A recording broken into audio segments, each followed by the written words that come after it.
शादी के पहले दिन ही मुझे एहसास हो गया था कि अपनी सास के साथ साथ मुझे अपनी ननद को भी खुश रखना पड़ेगा। मेरे पति तो खैर मुझसे मोहब्बत करते हैं, छोटी छोटी बातों से ही खुश हो जाते हैं।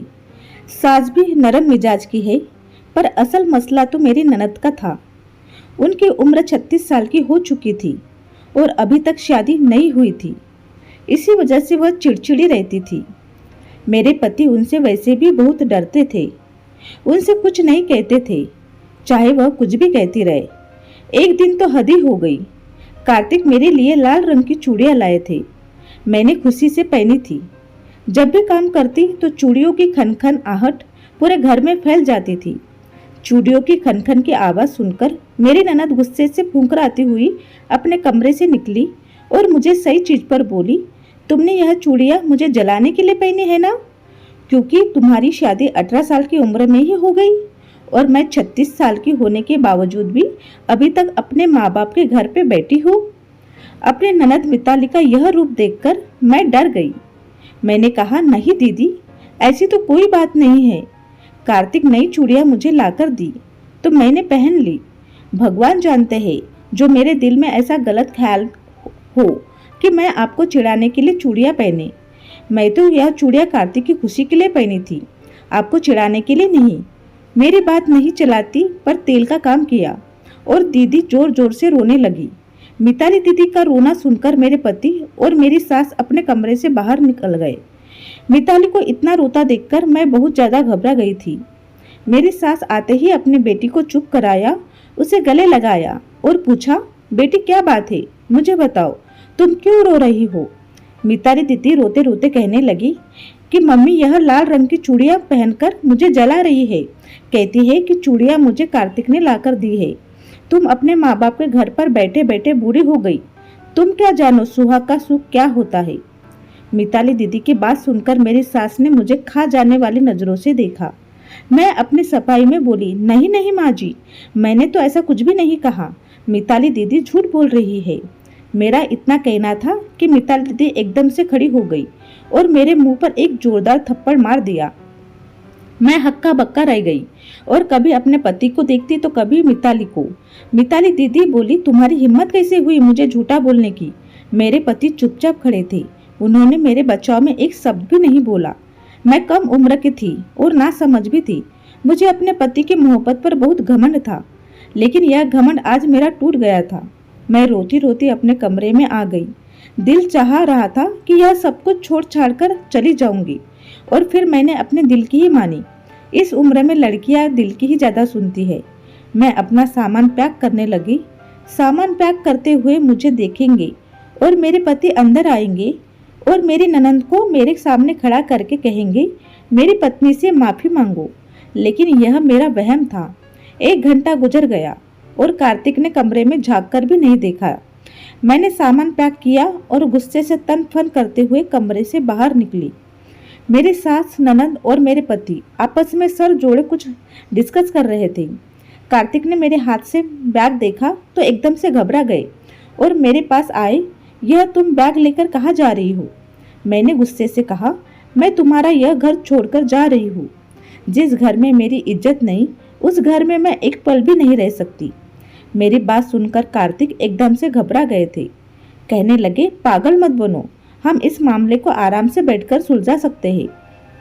मैंने गुस्से से कहा, मुझे अब एक पल भी नहीं रुकना। इसमें मैं अब तभी रहूंगी जब आपकी बहन मुझसे माफी मांगेगी। कि मेरी बात सुनकर मेरी सास उठकर खड़ी हुई और कहने लगी कि किन ख्यालों में जी रही हो बहुरानी, मेरी बेटी तुमसे कभी भी माफी नहीं मांगेगी। और कार्तिक, तुम भी ऐसे मत रोको, जाने दो इसे जहाँ भी जाना चाहती है। सास की बातों पर मुझे बहुत ज्यादा हैरत हुई थी। मुझे तो लगा था मेरी सास मेरी साइड लेगी। माँ की बात सुनकर कार्तिक कुछ नहीं बोले, उन्होंने एकदम से चुप्पी साध ली। मैंने सिकवा भरी नजरों से कार्तिक की तरफ देखा। कार्तिक ने नजरें चुराने लगे। एक पत्नी को सबसे ज्यादा घमंड अपने पति की मोहब्बत पर ही होती है। अपने पति पर विश्वास होता है कि पति अपने पत्नी की बेइज्जती नहीं होने देगा, पत्नी की तरफ उंगली उठाने वालों के हाथ ही तोड़ देगा। लेकिन कार्तिक ने मेरा दिल तोड़ दिया था। मेरा दिल टुकड़े में बट गया था।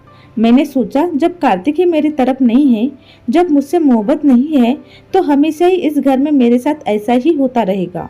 इसलिए इस घर में रुकने का अब कोई फायदा नहीं। मैंने एक गुस्से भरी नजरों से कार्तिक पर डाली और अपना बैग उठाया और बाहर आ गई। बाहर आकर टैक्सी रोकी और अपने मायके की तरफ चल पड़ी। मेरा मायका और ससुराल एक ही शहर में था, इसलिए मायके पहुंचने में मुझे ज़्यादा परेशानी नहीं हुई। घर पहुंची, दरवाज़ा खटखटाया तो दरवाज़ा मेरे भाई ने खोला।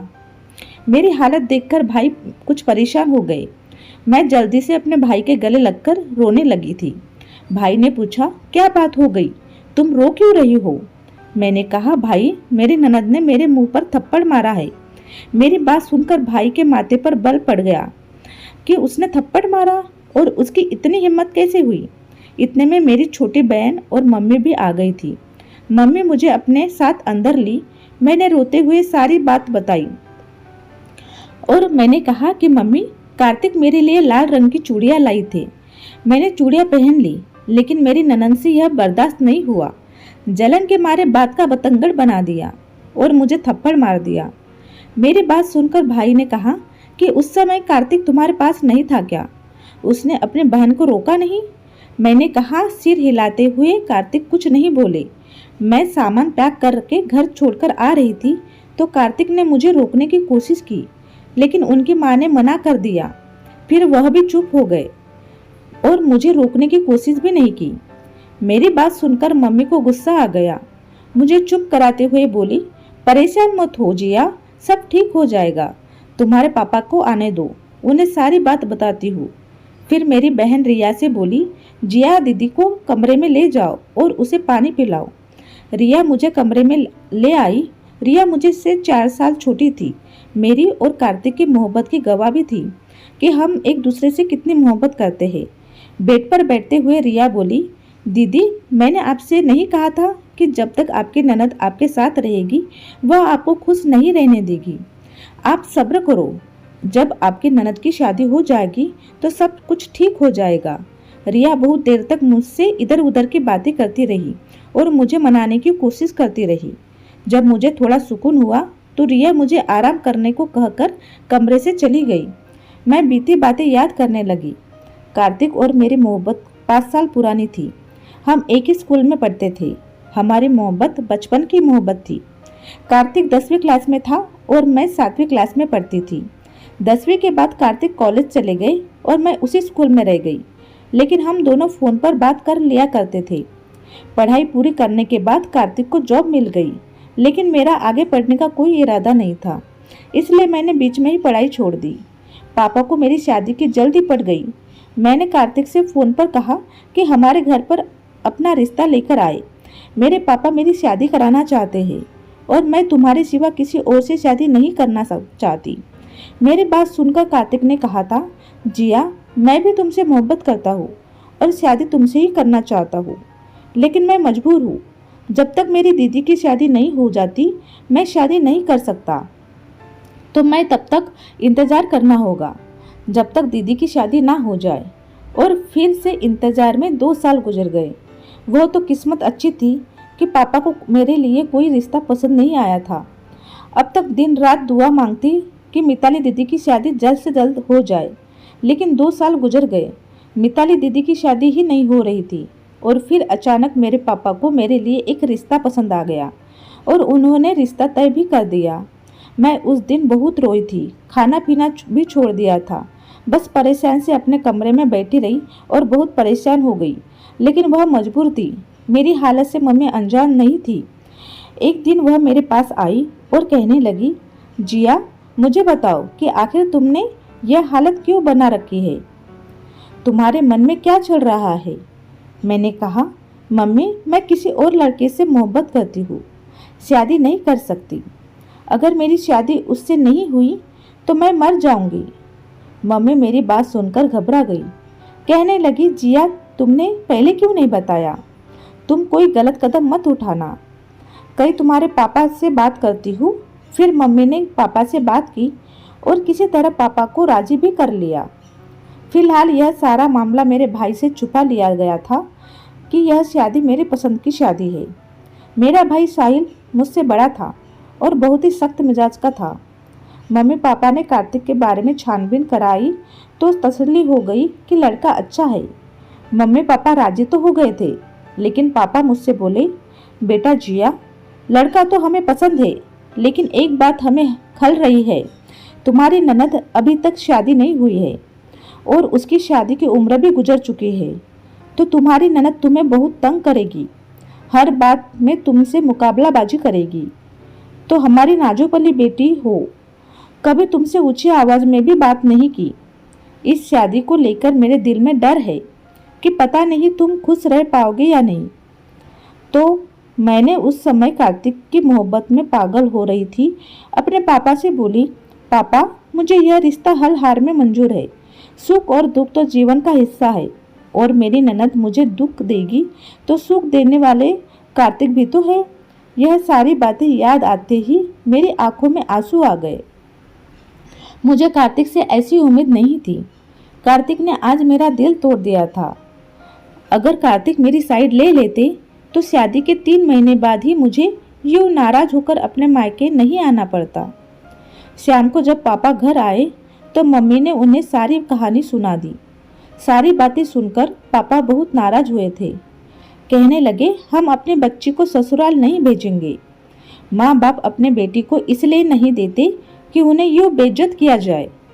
पति पत्नी की आपस की बात होती तो ठीक था, लेकिन उनकी ननद को क्या हक है कि वह मेरी बच्ची पर हाथ उठाए। मेरे पापा ने मुझे दिलासा दिया कि तुम आराम से बेफिक्र होकर यहाँ रहो। मम्मी पापा को यकीन था कि कार्तिक कल तक दौड़ते दौड़ते मुझे लेने आ जाएगा। कहीं ना कहीं मुझे भी लग रहा था कि कार्तिक मुझे लेने जरूर आएंगे, लेकिन मुझे लेने तो आना दूर, कार्तिक ने मुझे एक मैसेज भी नहीं किया था। मम्मी पापा के घर रहते हुए मुझे पूरा 1 हफ्ता हो चुका था। मुझे कार्तिक की बहुत ही ज़्यादा याद सताने लगी थी। अब मेरा गुस्सा भी ठंडा हो चुका था। मन करता कि वापस अपने पति के पास चली जाओ। मैं कार्तिक की याद में छुप छुप कर रोया करती। एक बार मम्मी ने मुझे रोते हुए देख लिया। उन्होंने मुझे समझाते हुए कहा, देखो जिया, मुझे लगता है कि तुम कार्तिक के प्यार में पागल हो चुकी हो, लेकिन एक बात कान खोलकर सुन लो, तुम खुद से कार्तिक के पास नहीं जाओगी। जब तक कार्तिक तुम्हें लेने नहीं आता और तुमसे माफ़ी नहीं मांग लेता, तुम उस घर में नहीं जाओगे, और ना ही मैं तुम्हें यह इजाज़त दूंगी कि तुम कार्तिक को अपने तरफ से कोई कॉल या मैसेज करो। मम्मी ने मुझसे बहुत ही गुस्से से कहा था, तो मजबूरी में मैंने मम्मी की बात मान ली, लेकिन मैं दिन रात कार्तिक की याद करते रोती रहती। अब तो मुझे लगने लगा था कि कार्तिक मुझे भूल ना जाए, कहीं मेरी सास मुझे जलाने के लिए मेरे पति की दूसरी शादी ना करा दे। यह सारी बातें दिमाग में आती है तो दिल तड़प उठता था। आज रात्रि मुझे नींद नहीं आ रही थी। रात के 2 बज चुके थे और मैं कार्तिक की याद कर रही थी। जब मुझसे बर्दाश्त नहीं हुआ तो मैंने कार्तिक को कॉल लगा दी। दूसरे ही घंटे पर कार्तिक ने फ़ोन उठा लिया था। कार्तिक की आवाज़ सुनते ही मेरे सब्र का बांध टूट गया और मैं रोने लगी। मैंने कहा, कार्तिक, क्या तुम मुझसे याद नहीं करते? क्या मेरी याद नहीं आती तुम्हें? दूसरी तरफ से बता बनाए हुए शब्दों में कार्तिक ने कहा, पगली, तुमने ऐसा सोचा भी कैसे कि मैं तुम्हें याद नहीं करता? अभी मैं तुम्हारी तस्वीर से ही बातें कर रहा था, तुम्हें याद कर रहा था। कार्तिक की बातें सुनकर मेरा दिल पसीज गया। मैंने लगाए हुए स्वर में कहा, फिर आप मुझे लेने क्यों नहीं आए? मेरी बात सुनकर कार्तिक बोला, अगर लेने आऊँगा तो खाली हाथ वापस नहीं लौटा दोगी ना? मैंने कहा, नहीं, तुम लेने तो आओ।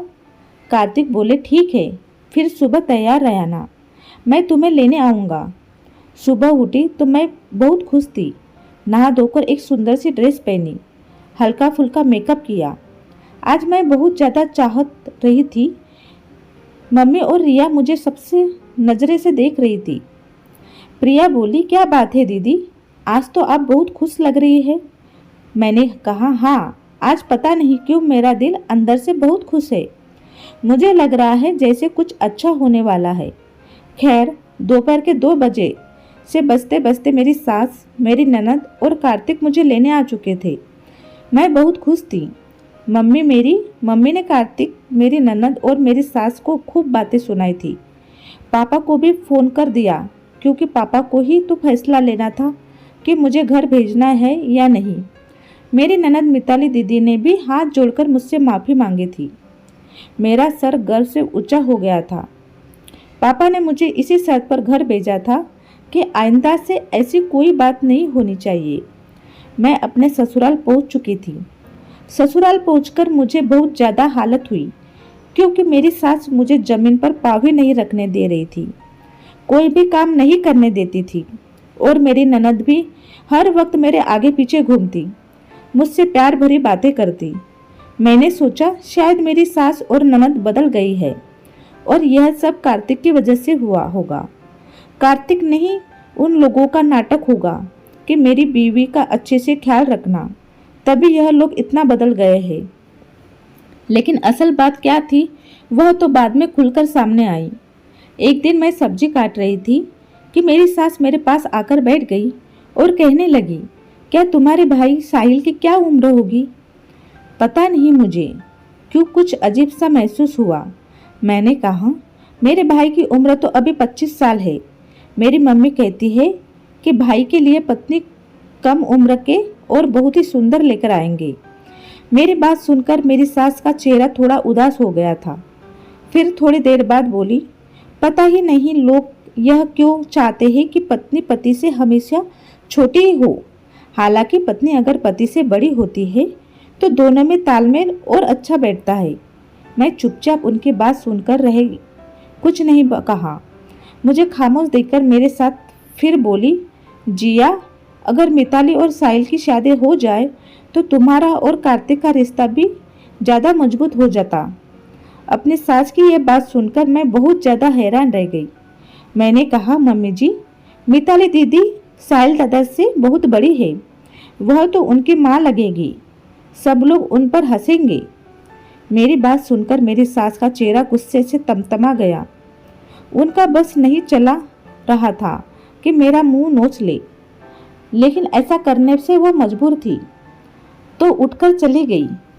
सास के जाने के बाद मैंने सब्जी नहीं काटी और छोटी और जल्दी से कमरे में आकर मम्मी को फ़ोन किया और मैंने मम्मी की सारी बात बताई।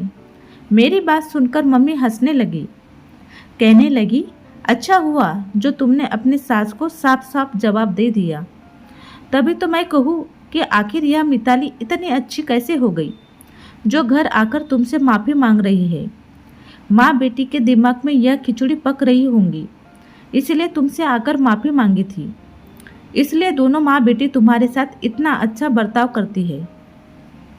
फिर थोड़ी देर बाद मम्मी कुछ परेशान होकर बोली, लेकिन जिया, मुझे डर है कि कहीं कार्तिक तुम पर दबाव ना डाले कि मिताली और साहिल की शादी कराओ। लेकिन जिया, एक बात साफ साफ सुन लो, कितनी भी कुछ भी हो, इस रिश्ते के लिए राजी नहीं होना है, इसलिए कोई भी आस लेकर हमारे घर मत आना। मैंने मम्मी को तसल्ली दी कि मम्मी परेशान मत हो, ऐसा कुछ भी नहीं होगा। मैंने मम्मी को तसल्ली तो दे दी थी, लेकिन अंदर ही अंदर मैं भी डर गई थी कि कहीं सच में कार्तिक मुझ पर दबाव ना डाले। अगर ऐसा हुआ तो फिर मैं क्या करूँगी? पति या भाई में से किसे चुनूंगी? मैं अभी यह सब कुछ सोच ही रही थी कि मेरे दरवाजे पर किसी ने नॉक किया। मैंने दरवाज़ा खोला तो मेरी सास चमकते चेहरे के साथ खड़ी थी। खुशी उनके चेहरे से टपक पड़ी थी। खुशी खुशी कहने लगी, जिया, तुम मिताली के साथ मार्केट चली जाओ। मैंने कहा, हाँ चली तो जाऊंगी, लेकिन आखिर बात क्या है? मार्केट क्यों जाना है? मेरी सास बोली, खुशी की बात है, आज शाम को मिताली की शादी है, बस इसलिए कुछ ज़रूरी सामान मार्केट से ले आना है। मैं तो अपने साथ की बात सुनकर हक्का बक्का रह गई और बोली, और किसके साथ है शादी? मेरी बात सुनकर मेरी सास बोली, बस भगवान ने मेरी बच्ची की किस्मत खोल दी, शाम को ही शादी है, तो मिताली के साथ मार्केट चली जाओ और एक अच्छा सा लहंगा उसे दिलवा कर ले आओ। मेरी सास चली गई और मैं वही मुंह खोले खाली रह गई थी। मैं हैरान थी, क्या फिर यह सब क्या हो रहा है? फिर मैंने यह सोचकर सर तक कर दिया कि चलो अच्छा ही है, यह बला मेरे सर से चले जाए और मेरी ज़िंदगी की मुश्किलें आसान हो जाए। फिर मैं मिताली दीदी के साथ मार्केट चली गई। मिताली दीदी ने गुलाबी रंग का बहुत ही अच्छा सा लहंगा पसंद किया था। मैं भी हैरत में थी। मैंने पूछा, दीदी अभी दोपहर तक तो मम्मी जी आपकी शादी को लेकर परेशान हो रही थी, फिर अचानक से यह रिश्ता कैसे आ गया? मेरी बात सुनकर मिताली दीदी बोली, पता नहीं भगवान ने कैसे बैठे बिठाए मेरी सुन ली। मैं बोली, आपने लड़के को देखा है? मिताली दीदी ने शर्माकर हमें सिर हिला दिया। हमें घर आने की जल्दी थी, इसलिए मैंने बात को ज़्यादा नहीं बढ़ाया और हम दोनों घर आ गए। घर आई तो मेरी सास मेरे पास आए और कहने लगी, जिया तुम्हें कार्तिक की कसम है, तुम कार्तिक को इस शादी के बारे में कुछ नहीं बताओगी। अपनी सास की बात सुनकर मैं चकरा गई। कहने लगी, मम्मी जी यह आप क्या कह रहे हैं? भाई की मर्जी के बिना बहन की शादी कैसे हो सकती है? मेरी सास कहने लगी, अभी तुम्हें कसम है कार्तिक को कुछ भी नहीं बताना। एक बार मेरी मिताली की रुखसत हो जाए, बाद में मैं कार्तिक को खुद ही बता दूंगी। मेरी बात सुनकर मेरी सास कहने लगी, तुम तो जानती हो कार्तिक कैसा है, वह हर रिश्ते में 100 नुक्स निकालता है। कहीं ऐसा ना हो कि रिश्ता भी हाथ से निकल जाए। मैंने हाँ में सिर हिला दिया। मैंने अपनी सास से कहा, बारात का क्या इंतजाम होगा? सास कहने लगी, तुम फिक्र मत करो, बस जाकर मिताली को तैयार कर दो। मुझे खूब अच्छा मेकअप करना था। मैंने दिल लगाकर मिताली दीदी का मेकअप किया। मैं चाहती थी कि मिताली दीदी इतनी खूबसूरत लगे कि उनका दूल्हा देखते ही मर मिटे और वह वापस हमारे घर ना आए। मेरी ज़िंदगी में यूं ही सुकून बना रहे। मेकअप करने के बाद मिताली दीदी खिल उठी थी। सुंदर तो थी, बस हर वक्त उदास और चिड़चिड़े फिरती रहती थी, इसलिए खुद पर ध्यान नहीं देती थी। मेरे साथ मैं देखा तो खुश हो गई। मुझे खूब सारी दुआएं दी और कहा, अब जाकर तुम भी तैयार हो जाओ। मैं कमरे में आई, एक सुंदर सा सूट पहना, मेकअप किया और तैयार हो गई। मैंने अपने सारे जेवर भी पहन लिए थे।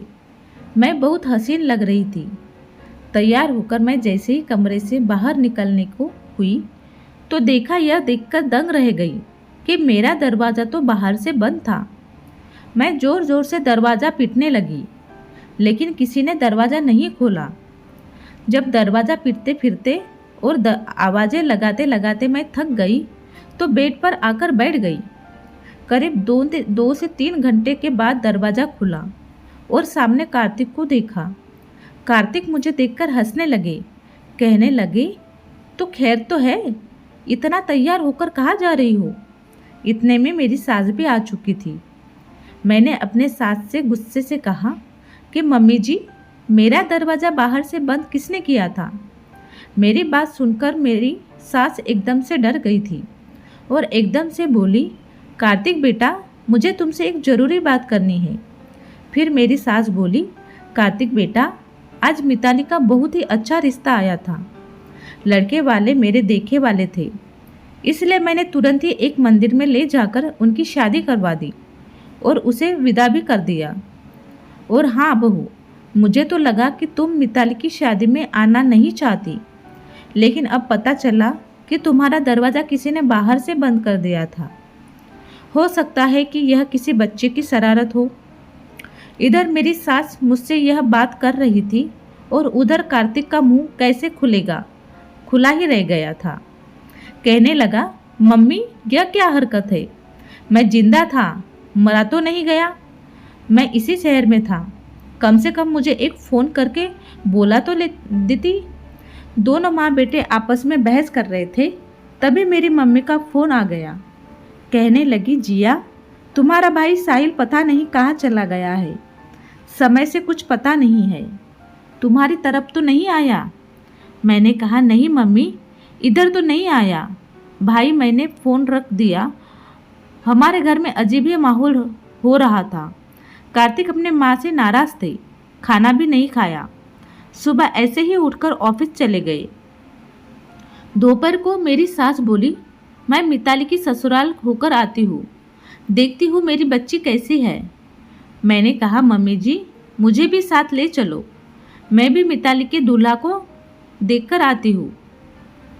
तो मेरी बात सुनकर मेरी सास गुस्से से बोली, खबरदार, जो आज के बाद यह बात अपने मुंह पर लेकर आई, आज के बाद तुम कभी भी मिताली के घर जाने की बात नहीं करोगी। अगर तुमने दोबारा ऐसी बात की तो मैं तुम्हें तलाक दिलवा दूंगी। मैं अपनी सास की बात सुनकर बहुत ज़्यादा डर गई थी। मैंने अपने दिल में सोचा, आप फिर मुझे क्या पड़ी है जो मैं यह बात दोबारा अपने मुंह में ले आऊँ। लेकिन मैं बहुत ज़्यादा परेशान थी। आखिर मेरे साथ ऐसा क्यों हो कर रही है। उन्होंने अब तक इस शादी को राज रखा था, ना ही मुझे कुछ बताया था, ना ही कार्तिक को। भाई की खबर के लिए मैंने अपनी माँ को फ़ोन किया तो मम्मी ने बताया कि पता नहीं यह लड़का रात भर आवारागर्दी करके आया है। भाई खैरियत से है, यह जानकर मुझे खुशी हुई और मैंने फ़ोन रख दिया। लेकिन अभी भी मैं मिताली दीदी के बारे में ही सोच रही थी। पहले तो मिताली दीदी की शादी की दुआएं मांग रही थी, लेकिन इस शादी से खुश नहीं थी। पता नहीं क्यों मेरा दिल अजीब से अंदाज में धड़क रहा था।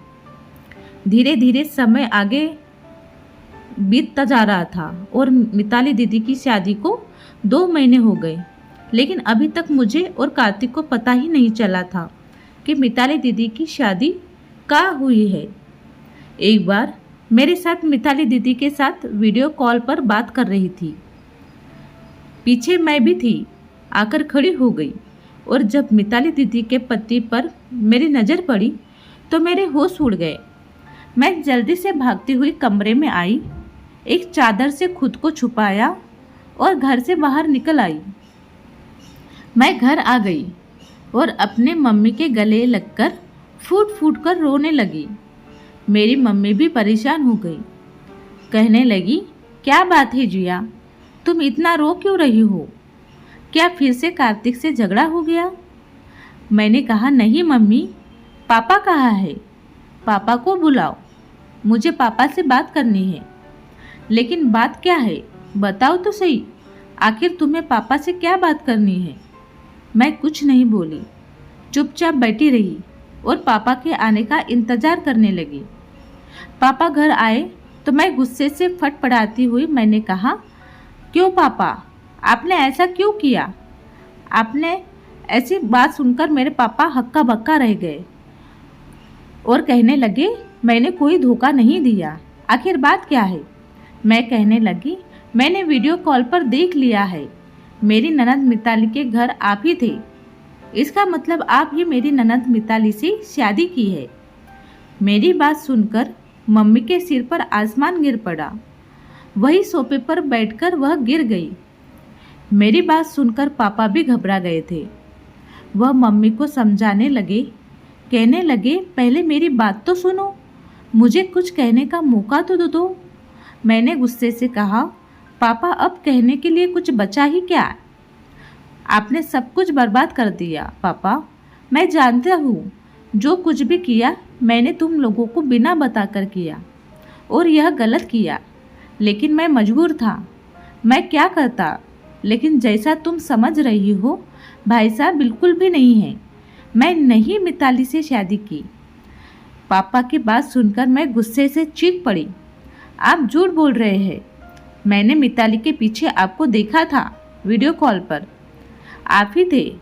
मेरी बात सुनकर पापा बोले, हाँ वीडियो कॉल पर मैं ही था, लेकिन मैं अपने बेटे और बहू से मिलने गया था। मिताली मेरी बहू है, मैंने साहिल और मिताली की शादी करा दी। पापा के मुंह से यह बात सुनकर मेरे और मम्मी के सर पर आसमान गिर पड़ा। हम कुछ देर तक कुछ बोल ही नहीं पाए।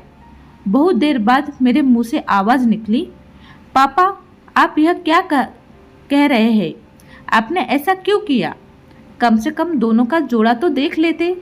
पापा बोले, कोई मायने नहीं रखता, बस पति पत्नी में अंडरस्टैंडिंग अच्छी होनी चाहिए। मैंने अपने बेटे को तो जानता हूँ कि वह बहुत अच्छा है, लेकिन मिताली भी बहुत अच्छी है। वह दिल की बहुत अच्छी लड़की है। वह चिड़चिड़ी रहती थी, तुमसे लड़ाई झगड़ा करती थी, क्योंकि उसकी शादी नहीं हो रही थी और उसकी शादी की उम्र निकलती जा रही थी। बाकी वह बहुत अच्छी है। उस दिन जब तुम अपने मम्मी से फ़ोन पर बात कर रही थी तो मैंने सुन लिया था। मुझे मिताली पर और तुम्हारी सास पर बहुत तरस आ गया था कि किस तरह एक विधवा औरत अपने बेटी की शादी के लिए परेशान है। मैंने साहिल से बात की तो उसने सोचने का कुछ टाइम मांगा और फिर वह शादी के लिए मान गया। मैंने मंदिर में दोनों की शादी करवा दी और घर में किसी को कुछ बिना बताए सोचा था टाइम आने पर बता दूंगा। लेकिन जिया बेटा, यकीन मानो मिताली की उम्र साहिल से ज़्यादा है, लेकिन वह बहुत अच्छी लड़की है, बहुत ही मिलनसार है। साहिल को भी अपने फैसले पर कोई पछतावा नहीं है। दोनों पति पत्नी आपस में बहुत ही प्यार से रहते हैं। पापा की सारी बातें सुनने के बाद मम्मी तो ज़ोर ज़ोर से रोने लगी थी और मैं भी पापा से बहुत गुस्सा थी। पापा को ऐसा नहीं करना चाहिए था। जैसे तैसे करके मैंने अपने मम्मी को चुप कराया। धीरे धीरे मजबूरी में ही सही सबने इस रिश्ते को एक्सेप्ट कर लिया, लेकिन शायद दिल से नहीं, क्योंकि अभी मेरी मम्मी ने मिताली से बात नहीं करती थी और ना ही उसे घर आने दिया है, और मैं भी मिताली से बात नहीं करती। कार्तिक को जब यह सब पता चला तो पहले तो उसे बहुत ज़्यादा गुस्सा आया, फिर उसके चेहरे पर खुशी भी झलक आई। लेकिन इस रिश्ते से मैं बिल्कुल भी खुश नहीं थी और यह बात मैंने कार्तिक को बताई। कार्तिक ने समझाया, इतना परेशान मत हो, दोनों की उम्र में फ़र्क है तो क्या हुआ, दोनों के दिल आपस में मिलना चाहिए। और तुम्हें इस बात की खुशी नहीं है? मिताली दीदी अपने घर की ही हो गई, तुम्हारी ज़िंदगी में तुम्हें कोई डिस्टर्ब करने वाला भी नहीं है। मैंने कार्तिक की बात का कोई जवाब नहीं दिया और मुझे मन से आकर अपने बेड पर लेट गई। जो कुछ होना था वह तो हो चुका, अब हम उसमें कुछ नहीं कर सकते थे। तो फ्रेंड्स, आपको ये स्टोरी कैसी लगी और इसमें आपके क्या राय है तो आप मुझे ज़रूर कमेंट बॉक्स में ज़रूर बताइए। और अच्छी लगी स्टोरी तो प्लीज़ लाइक ज़रूर करिए और सब्सक्राइब भी ज़रूर करें अगर आप नए हो तो चलिए अभी मिलते हैं एक ऐसी स्टोरी के साथ। तब तक के लिए बाय बाय।